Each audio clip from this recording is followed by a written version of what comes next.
सपने बड़े हैं, उमंगे बड़ी, सितारों को छूने की अब ठान ली। कोई बादल मुझे हाथ दे दे जरा, ये उड़ान।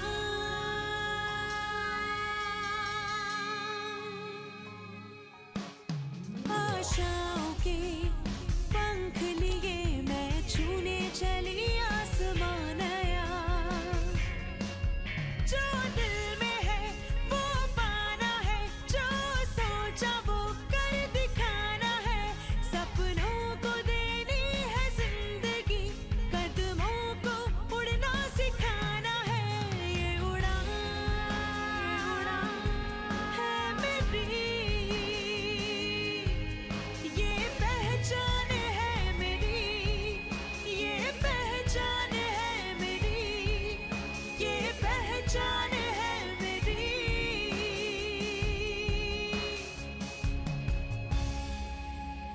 ये उड़ान।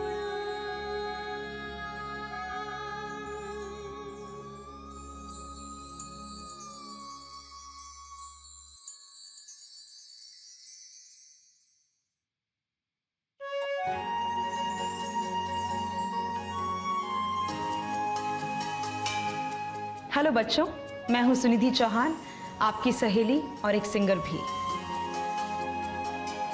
मैं आज जो भी हूं, जहां भी हूं, इसके लिए मैंने बहुत मेहनत की है और हमेशा ईमानदारी से कोशिश भी की है।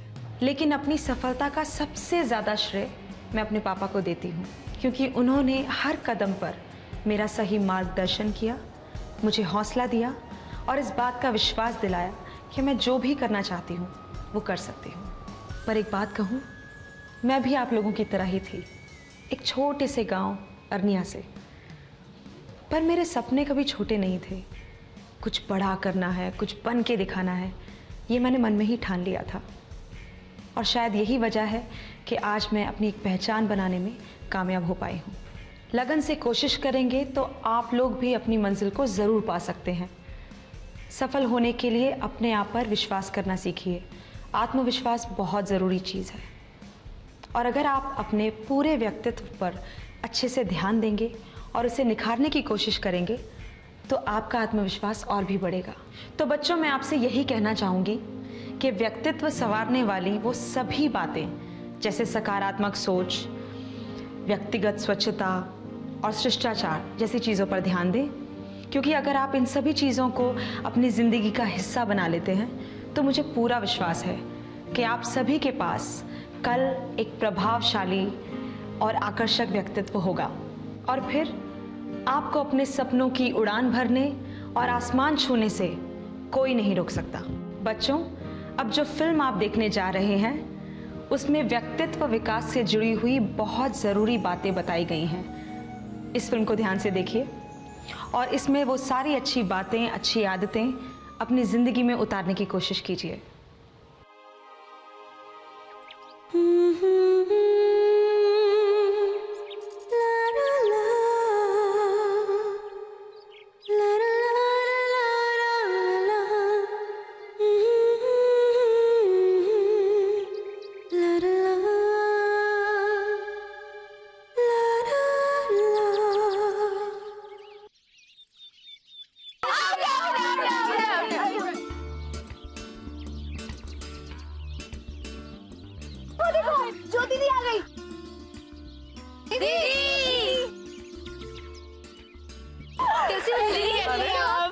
मैं अच्छी हूँ। क्या खेल रहे थे?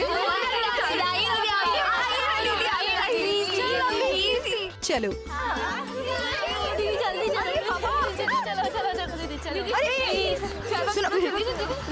सुनो, मुझे काम है, मुझे जाना है बाप। अच्छा ठीक है, ठीक है। आज हम खेलेंगे पर एक नए तरीके से। क्या मतलब ये कि आज हम इस खेल को कुछ महत्वपूर्ण बातें सीखने के लिए खेलेंगे, आत्मविश्वास बढ़ाने के लिए खेलेंगे। कैसे दीदी? मैं समझाती हूँ। अनन्या, इधर आओ। अच्छा अनन्या बताओ, इसमें कितने खाने हैं? 7 खाने हैं दी। जैसे इस खेल में 7 खाने होते हैं, वैसे ही 7 महत्वपूर्ण आदतें होती हैं, जिन्हें रोजमर्रा की जिंदगी में अपनाने और आत्मसात करने से हमारे व्यक्तित्व का संपूर्ण विकास होता है, जिससे हमारी एक खास पहचान बनती है। तो बच्चों, ये आदतें हमारे पर बनकर हमें अपने सपनों की तरफ आगे बढ़ने की शक्ति देती है और आत्मविश्वास बढ़ाती है। नहीं समझ आया? आओ मैं समझाती हूँ।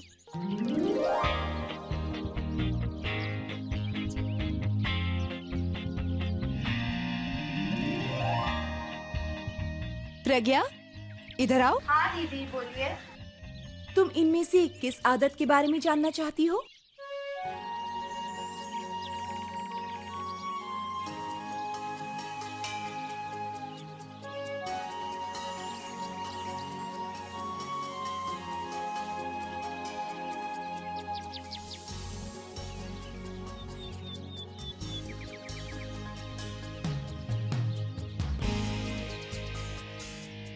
दीदी मुझे सकारात्मक सोच के बारे में जानना है, आप बताइए ना दीदी।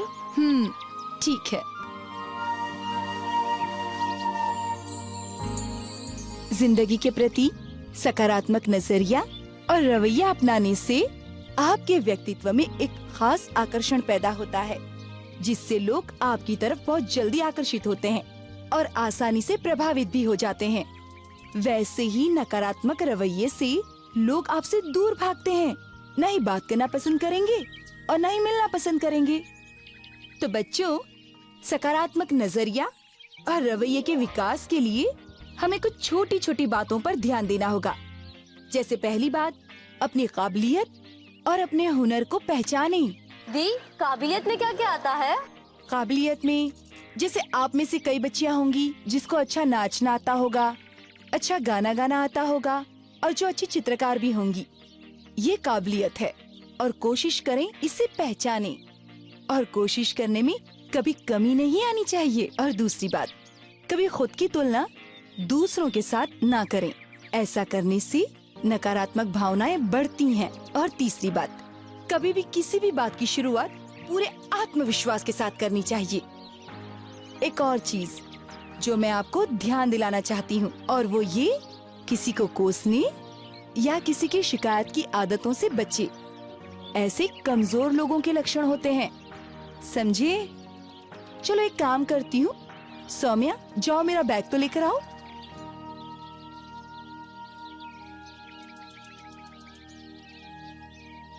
अब मैं आप लोगों को एक मिसाल देती हूँ। अच्छा मुझे बताओ, इस बोतल में कितना पानी है? सौम्या तुम बताओ। दी, बोतल आधा भरा हुआ है। तुम? आधा खाली है। और तुम? आधी भरी हुई है। सच्चाई तो ये है कि जिसने इसे नकारात्मक नजरिए से देखा है, उसे ये बोतल आधी खाली दिखेगी, और जिसने इसे सकारात्मक नजरिए से देखा है तो बोतल आधी भरी हुई दिखेगी। तो नजरिए के फर्क को समझिए। जब छोटी थी तो बहुत बड़े बड़े शोज़ में जहाँ बहुत सारे लोग आते थे, थोड़ा नर्वस हो जाती थी कभी कभी, और कभी ऐसा भी होता था कि गला ख़राब होता था। तब अपने आप से सिर्फ यही बात करती थी, यही अपने आप को विश्वास देती थी कि मैं एक अच्छी सिंगर हूँ। तो क्या हुआ, अगर बहुत सारे लोग आए हैं, आज भी मैं अच्छा ही गाऊंगी, और आज मैं पूरे आत्मविश्वास के साथ गाऊंगी कि कोई कमी ना निकाल सके। और अंत में सब अच्छा ही हो जाता था। इसका मतलब ये है कि एक सकारात्मक सोच बहुत ज़रूरी है। अनन्या, अब तुम मुझे बताओगी कि तुम्हें किस विषय के बारे में जानना है?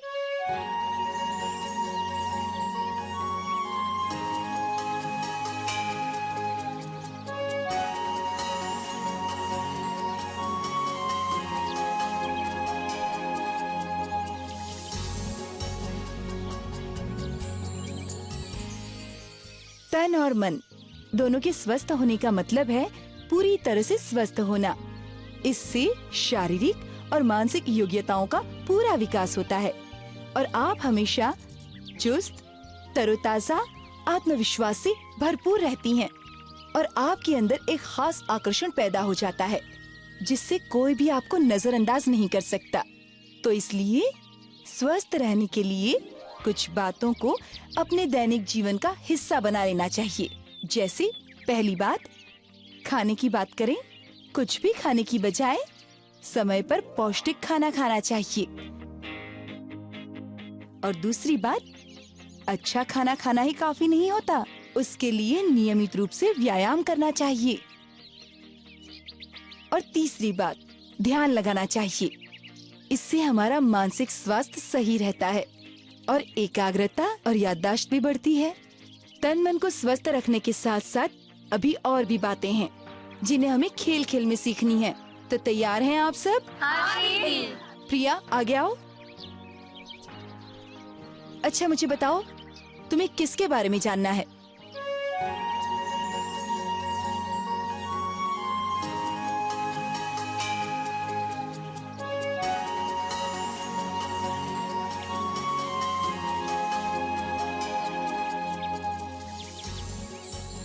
स्वच्छता का सीधा संबंध स्वास्थ्य से है, जिसका सीधा असर आपके व्यक्तित्व पर पड़ता है। नियमित रूप से स्वच्छता के नियमों का पालन करने से आप हमेशा बीमारियों से बचे रहते हैं, अंदर से अच्छा महसूस करते हैं और खुद को आत्मविश्वास से भरपूर पाते हैं। और ये चीजें आपके व्यक्तित्व से भी झलकती हैं, है ना? बच्चों, आप उम्र के जिस मोड़ पर हो वो किशोर अवस्था है। इसमें आप में अंदरूनी और बाहरी परिवर्तन होते हैं, जिसमें शारीरिक, मानसिक और भावनात्मक परिवर्तन भी शामिल हैं। ये परिवर्तन हर लड़की के जीवन में आते हैं। इसी समय पीरियड्स यानी कि माहवारी की शुरुआत होती है। आप में से कई बच्चियां ऐसी होंगी जिनको पीरियड्स की शुरुआत हो गई होगी और कई बच्चियों को होने वाली होगी। और ये मुझे भी होता है। माहवारी हर महिला, हर लड़की के जीवन का हिस्सा होता है। इससे कोई फर्क नहीं पड़ता कि लड़की अमीर है या गरीब, गांव में रहती है या शहर में। मैंने कई बार लड़कियों को माहवारी से घबराते हुए देखा है और वो इसे बीमारी समझ लेती हैं। लेकिन सच बात तो ये है कि घबराने वाली कोई बात ही नहीं है। अक्सर वो लड़कियां अपना आत्मविश्वास बिल्कुल कम कर देती हैं। लेकिन आप लोगों को पता होना चाहिए कि ये एक प्राकृतिक प्रक्रिया है जो नियमित रूप से हर 25-30 दिन में एक बार होती है। कितने साल की उम्र में पीरियड शुरू होते हैं? यही कोई 9 से 15 साल की उम्र में शुरुआत होती है। एक बात बताइए, माहवारी के समय में तो शरीर से खून भी निकलता है, क्या इसी के कारण कमजोरी महसूस होती है? नहीं नहीं, बिल्कुल नहीं। ऐसा लगता है कि बहुत खून निकलता है। माहवारी के दौरान 100 से 150 ml यानी एक छोटे कप जितना ही खून निकलता है। ये कोई ज्यादा मात्रा में नहीं है, तो घबराने वाली बात नहीं है, क्योंकि शरीर लौह तत्वों से इसकी पूर्ति 48 घंटों में ही कर लेता है। मैंने काफी बड़ी संख्या में लड़कियों को देखा है जो एनीमिया यानी कि खून की कमी से वो पीड़ित रहती हैं। इसीलिए आपको इसकी भरपाई के लिए पौष्टिक खाना खाना चाहिए, जैसे मांसाहारी, शाकाहारी आहार ले सकते हैं। इससे आप इन दिनों में भी सामान्य बनी रहती हैं। माहवारी की प्रक्रिया को वैज्ञानिक ढंग से और विस्तार से समझाती हूँ, इससे गलत धारणाएं भी दूर होंगी। अंडाणु के परिपक्व होने की ये प्रक्रिया मासिक चक्र के 5वें से 14वें दिन के बीच आती है और आमतौर पर इसे मासिक चक्र का प्रथम चरण कहते हैं। मासिक चक्र का दूसरा चरण 15वें दिन शुरू होता है और 28वें दिन तक चलता है। फॉलिकल के टूटने और अंडाणु के निकलने के बाद कॉर्पस ल्यूटियम द्वारा उत्पन्न होने वाले हार्मोन्स प्रोजेस्टेरोन गर्भाशय में अंडाणु के प्रवेश के लिए गर्भाशय की दीवार बनाते हैं। जब ये अंडाणु वीर्य द्वारा प्रजनन के लिए उपयोग होता है, तब गर्भाशय की दीवार से जुड़ जाता है और लगातार कोशिका विभाजन के बाद भ्रूण में बदल जाता है। लेकिन प्रजनन के लिए उपयोग नहीं होने की स्थिति में अंडाणु और गर्भाशय एक साथ टूटते हैं और माहवारी के दौरान मासिक स्राव के रूप में बाहर आते हैं। ये तीसरा चरण ही माहवारी कहलाता है, जो मासिक चक्र के पहले 4 दिनों के दौरान होता है। अब मुझे लगता है कि आप सब पीरियड्स के बारे में समझ चुकी होंगी। हाँ दीदी। मेरे कहने का मतलब है, आज के जमाने में पीरियड्स मतलब आजादी का अंत नहीं है, क्योंकि सैनिटरी नैपकिन्स की वजह से व्यक्तिगत स्वच्छता पर ध्यान देना बिल्कुल आसान हो गया है। अब आप आराम से घूम फिर सकते हो, स्कूल जा सकते हो, बाजार जा सकते हो और बिना किसी परेशानी के वो सब कुछ कर सकते हो जो आप सामान्य दिनों में करते हो। तो इसलिए डर, संकोच बिल्कुल हटा दो और पूरे आत्मविश्वास के साथ जमाने का सामना करो। हर वक्त आपका वक्त है, लेकिन फिर भी मुझे ऐसा लगता है कि आप लोग माहवारी के दौरान घर में बंद हो जाती हो। हाँ दी, आपने बिल्कुल सही कहा। इसकी वजह से तो मैं स्कूल भी नहीं जा पाती। दी, मैं उन दिनों पूरी तरह घर में ही बंद हो जाती हूँ, पास की दुकान तक भी नहीं जाती। इसीलिए मैं अपनी आजादी बरकरार रखने के लिए और खुल कर जीने के लिए सैनिटरी नैपकिन्स का इस्तेमाल करती हूँ। ज्यादातर डॉक्टर्स भी कहते हैं माहवारी के दिनों में स्वस्थ बने रहने के लिए कपड़ों के बजाय सैनिटरी नैपकिन्स का इस्तेमाल करना चाहिए, क्योंकि ये ज्यादा साफ और स्वच्छ होते हैं, लीकेज और संक्रमण का खतरा नहीं रहता और संपूर्ण सुरक्षा भी देते हैं। जबकि कपड़ा चाहे जितना धुला हुआ हो, उसमें ढेरों कीटाणु हो सकते हैं। कभी कभी इन अस्वच्छ कपड़ों के इस्तेमाल करने से संक्रमण हो सकता है और पूरी प्रजनन प्रणाली जैसे गर्भनाल, गर्भाशय को नुकसान पहुंच सकता है। साथ ही कपड़े का इस्तेमाल सही और सुविधाजनक नहीं है, बल्कि ये तो स्वच्छता की दृष्टि से हानिकारक है। वो तो ठीक है दी, लेकिन मैंने सुना है कि सैनिटरी नैपकिन्स को इस्तेमाल करने के बाद फेंकने से बीमारियां फैलती हैं, इसलिए मैंने कभी जानते हुए भी इस्तेमाल नहीं किया। अनन्या, आपने जो सुना है वो सिर्फ एक गलत धारणा है, इसका कोई वैज्ञानिक आधार नहीं है। वैसे भी सैनिटरी नैपकिन्स का निपटान बहुत ही आसान है। इसे एक पेपर में लपेटकर कूड़ेदान में फेंक सकते हैं, कचरे के साथ जला सकते हैं या फिर जमीन में गाड़ सकते हैं। और मैं फिर से दोहरा रही हूँ कि हमेशा डिस्पोजेबल सैनिटरी नैपकिन्स का ही इस्तेमाल करें। जब भी गीलापन महसूस हो तो इसे बदल लें। बदलने के पहले और बदलने के बाद हमेशा कीटाणुनाशक साबुन से हाथ जरूर धोएं। पंक्ति, अब तुम्हारी बारी है। अब तुम चुनो।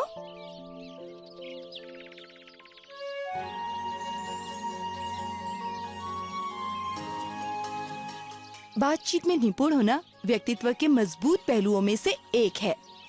आपने बच्चों हमेशा देखा होगा, जो व्यक्ति बातचीत करने में कुशल होता है और वो जहाँ भी जाता है हमेशा अपनी सकारात्मक छाप छोड़ कर आता है, और जिन व्यक्तियों के बीच में रहता है वहाँ वो लोकप्रिय बन जाता है और अपनी एक खास जगह बना लेता है।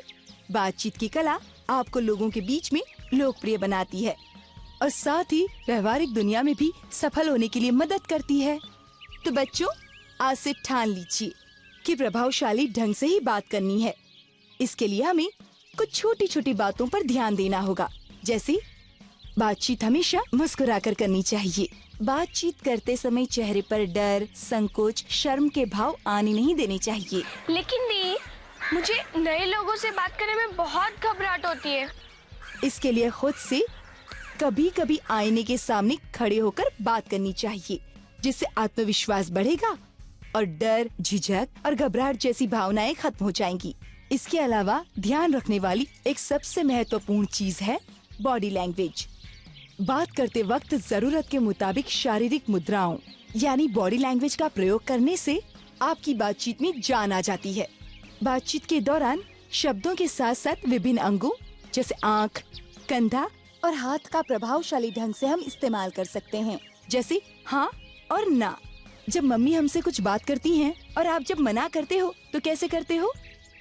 मैं नहीं आ रही, और हाँ को मैं करूँगी। दी, आजकल तो लोग अंग्रेजी का प्रयोग करते हैं, लेकिन मुझे अंग्रेजी ठीक से बोलनी आती भी नहीं। इसके लिए क्या करें? मैं आपसे ये कहना चाहती हूँ कि अगर अच्छी अंग्रेजी नहीं आती है तो इसका मतलब ये नहीं कि आप में प्रतिभा, काबिलियत या हुनर की कमी है, कि आप जिंदगी में सफल नहीं हो सकती, कि आप सपनों की ऊंची उड़ान नहीं भर सकती।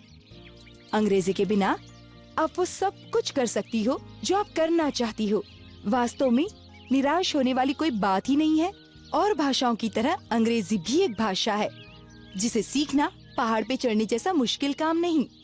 अगर आप कोशिश करो तो अंग्रेजी सीखना बहुत ही आसान है। अंग्रेजी अखबार पढ़ने और समाचार देखने से बहुत जल्दी आती है। विश्वास कीजिए, आप बोल सकते हो। जब भी मौका मिले पूरे आत्मविश्वास के साथ बोलो। हंसने या मजाक उड़ाने वालों की परवाह नहीं करनी चाहिए। अकेले में या लोगों के साथ बोलने का अभ्यास करना चाहिए। गाने की कला तो मैं बचपन से ही सीख रही थी, लेकिन बातचीत की कला का मुझे अंदाज़ा थोड़ा कम था। और जब मैं मुंबई आई और मेरा काम बढ़ने लगा, मैं बहुत गाने गाने लगी, तब मुझे ये एहसास हुआ कि मीडिया से बात करने के लिए या लोगों से बात करने के लिए बातचीत की कला का होना बहुत ज़रूरी है। तो मैंने उस पहलू पर भी बहुत ध्यान दिया, अपने आप को संवारा, और आज उसका फ़ायदा मुझे ये हुआ है कि ना ही अपने देश में बल्कि विदेश में भी मैं तरह तरह के लोगों से बहुत आसानी से बात कर पाती हूँ। क्यों मजा आ रहा है ना सबको खेलते कूदते सब बातें सीखने में? बहुत मजा आ रहा है। अब कौन खेलने आएगा? दीदी मैं खिलूंगी।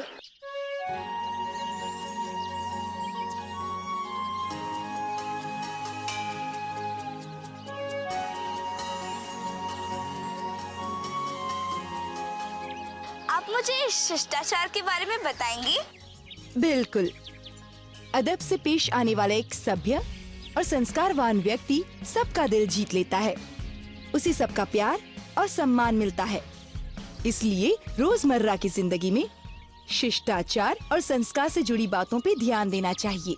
जैसे अगर हमारी कोई थोड़ी सी भी मदद करता है तो उसे धन्यवाद कहना चाहिए। बिल्कुल सही। सिर्फ औपचारिकता पूरी करने के लिए नहीं, बल्कि दिल से बोलना चाहिए। और अगर आपसे कोई गलती होती हो तो आप क्या करते हो? माफी मांग लेते हैं। बहुत अच्छे। बल्कि मैं तो कहती हूँ तुरंत माफी मांगनी चाहिए, बिना किसी घबराहट और झिझक के। और भी महत्वपूर्ण बातें हैं, जैसे पैरों को आपस में जोड़कर, यानी कि एक के ऊपर एक रखकर बैठना चाहिए। बिना दरवाजा खटखटाए किसी के कमरे में नहीं जाना चाहिए। और जब कोई बुजुर्ग रास्ते में भारी सामान उठाते हुए दिखे तो तुरंत उनकी मदद करनी चाहिए। और एक और बात, सार्वजनिक जगह पर तो आप जाते ही हो, तो वहाँ अपने से बड़े लोगों को पहले जाने देना चाहिए। क्यों, समझे? कोमल, खेल को आगे बढ़ाओ। दी, मैं चाहती हूँ कि मेरी त्वचा हमेशा स्वस्थ रहे, इसलिए मुझे आप स्वस्थ त्वचा के बारे में बताइए। चेहरा बाहरी व्यक्तित्व का सबसे अहम हिस्सा है। जब आप पहली बार किसी से मिलते हो तो उसकी नजर सबसे पहले कहाँ पड़ती है? चेहरे पे दी। उसके मन में आपकी एक खास छवि बनती है। कई बार आपको किसी का सिर्फ चेहरा याद रह जाता है, बाकी बातें भूल जाते हो, क्योंकि जरूर उसके चेहरे पर कुछ खास बात होती होगी। त्वचा की सादगी या ताजगी, साफ और स्वच्छ त्वचा हो तो कोई भी लड़की अंदर से अच्छी और आत्मविश्वास से भरपूर दिखती है। वैसे भी तो आपकी उम्र में देर रात तक पढ़ाई, परीक्षा का तनाव, खान पान की गलत आदतें और धूप में त्वचा में बदलाव आ जाता है। इसलिए आपको अपने चेहरे की देखभाल पर खास ध्यान देना चाहिए। इसके लिए सबसे पहले आपको अपनी त्वचा का प्रकार जानना जरूरी है। दीदी, त्वचा कितने प्रकार की होती है? त्वचा मुख्य रूप से 3 प्रकार की होती है। पहली होती है ऑयली, यानी कि तैलीय त्वचा। इसमें अतिरिक्त तैलीय तत्व उत्पन्न होते हैं जो त्वचा की सतह पर जमकर इसे तैलीय बनाते हैं। तैलीय त्वचा पर धूल, मिट्टी, राख आसानी से चिपकते हैं। प्रज्ञा, इधर आओ। हाँ दीदी। देखो, प्रज्ञा की त्वचा कितनी तैलीय है। और दूसरी होती है सूखी त्वचा, जो पर्याप्त मात्रा में नमी नहीं सोख पाती और न ही तेल उत्पन्न कर पाती है। इसीलिए इसकी सतह सूखी होती है, जो अक्सर सर्दियों में फटती है। दी, मेरी त्वचा अक्सर फटती है। पंक्ति, इधर आओ। पंक्ति की त्वचा सूखी है। तीसरी होती है सामान्य त्वचा, जो पतली और कोमल होती है। इसमें तेल और नमी का सही संतुलन रहता है। इसकी खासियत है कि ये साफ दिखती है, जैसे मेरी त्वचा सामान्य त्वचा है।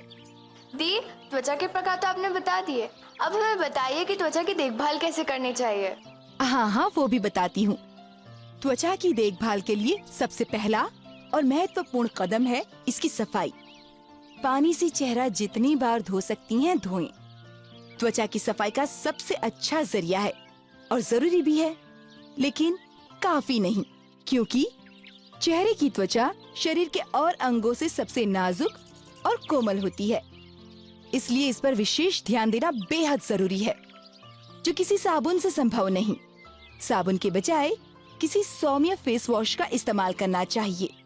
इसके इस्तेमाल करने से चेहरे पर चिपकी धूल, मिट्टी के छोटे छोटे कण आदि तुरंत निकल जाते हैं और चेहरा साफ हो जाता है और गहराई से साफ होता है। जबकि साबुन के इस्तेमाल से चेहरे की त्वचा की कुदरती नमी को नुकसान पहुंच सकता है और खुजली भी होती है, क्योंकि इसमें डिओड्रेंट, अल्कलाइन अर्थात खारेपन वाले तत्व और दूसरे तत्व भी होते हैं, जो चेहरे की त्वचा के लिए उपयुक्त नहीं है। इसलिए किसी मुलायम फेस वॉश से नियमित रूप से दिन में 2 बार चेहरा धोने की आदत डालनी चाहिए। ये त्वचा के लिए काफी सौम्य होते हैं और साथ ही चेहरे की कुदरती नमी को बरकरार रखने के लिए भी मदद करते हैं और भविष्य में होने वाले कील मुहासों को भी रोकते हैं। इसके साथ ही एक बार सुबह और एक बार रात को मॉइस्चराइजर लगाने की आदत डालनी चाहिए। चेहरे पर मॉइस्चराइजर लगाने से त्वचा संबंधी आम समस्याएं परेशान नहीं करती और नमी का भी सही संतुलन बना रहता है और साथ ही साथ त्वचा का पोषण भी होता है। दी, मेरे चेहरे पर अक्सर कील मुहासे निकल आते हैं। आप लोगों की उम्र में हर लड़की को छोटे मोटे कील मुहासे तो निकलते ही हैं, लेकिन इसका मतलब ये नहीं कि आपकी त्वचा में खराबी है। दरअसल इस उम्र में ऑयल ग्लैंड्स यानी तेल ग्रंथियां सक्रिय हो जाती हैं, इसलिए ये कील मुहासे निकलते हैं।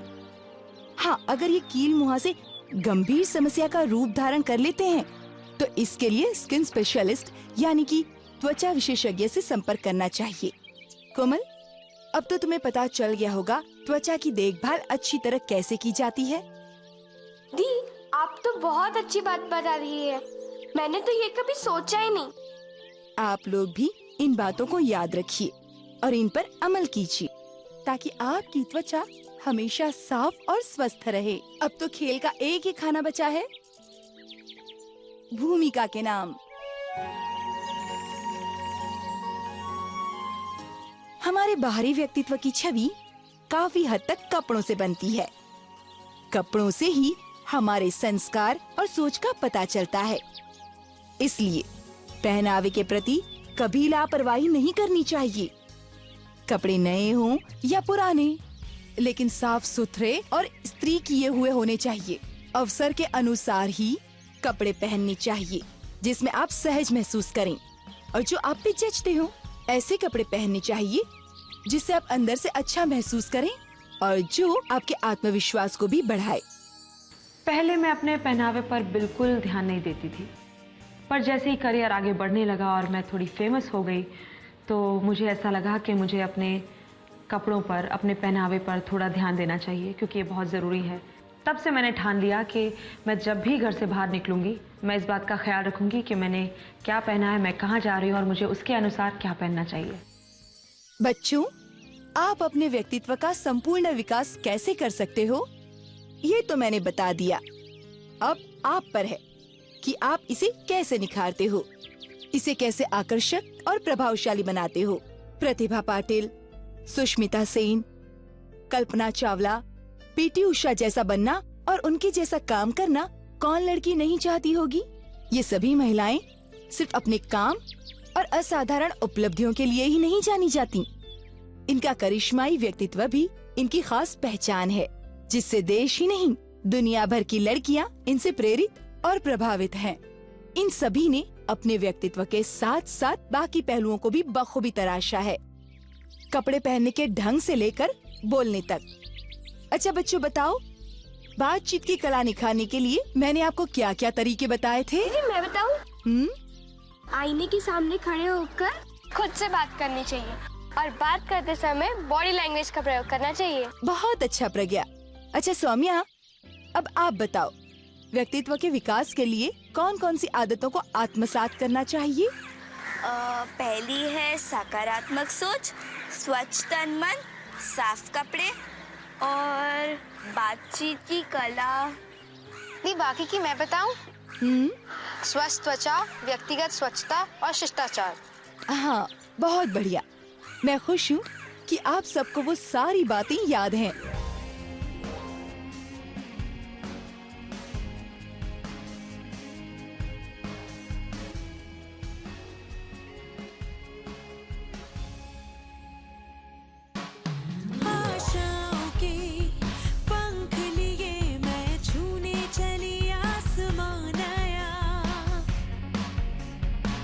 बच्चों, फिल्म तो आपने देख ली।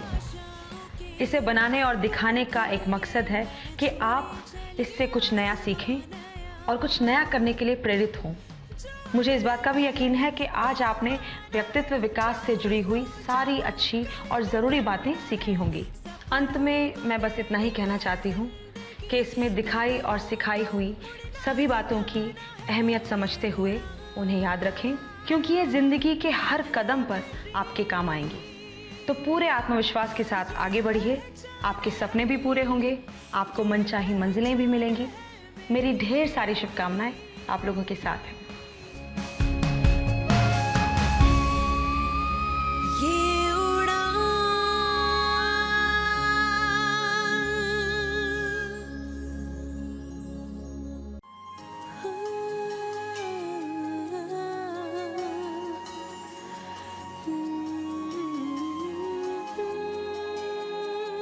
सब